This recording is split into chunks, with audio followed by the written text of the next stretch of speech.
Hi, everybody, and welcome back to Have Your Best Day. I hope you're all doing really well out there.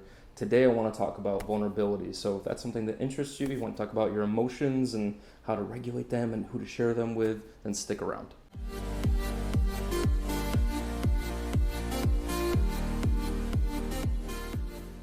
So, as men, I feel like there is a double standard. There's always this feeling like you can only kind of dip one foot in when it comes to vulnerability with your partner or even with your friends or your family sometimes.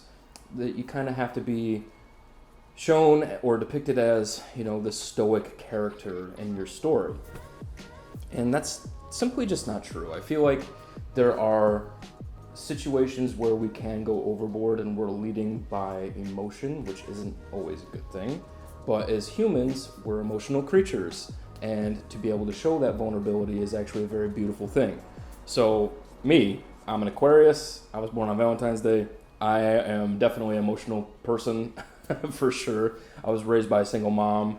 I am kind of like the hopeless romantic type, but I definitely can also be very cold. It just depends on where my headspace is and what's going on in my life, what's making me feel certain things, and it's my job to center myself and just stay consistent.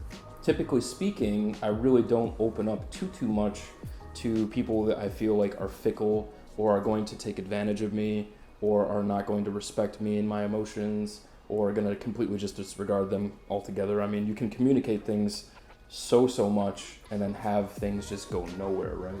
If you're repeating yourself to someone what your needs are emotionally, okay, so this is going to be about emotional intellect, and you're not getting reciprocation or not getting what you need, then that's a choice that they're making. If it's been brought up 2, 3, 4, 5, 6, 7 more times than that, it's just becoming a pattern of behavior and they really just don't care.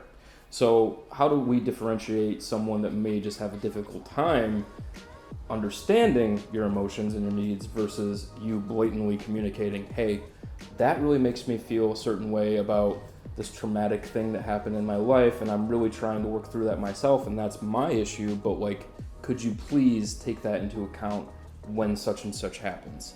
And if it just keeps happening, say you're getting blown off recurringly and that kind of reminds you of dad or mom that wasn't around when you were a kid or whatever, and it resurfaces these bad feelings and they just keep doing it, they really just don't care that you have a reaction to it.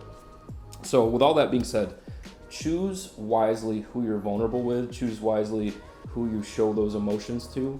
It's a beautiful thing to be able to be free and be yourself with the person that you love or the people that you have cultivated friendships with around you.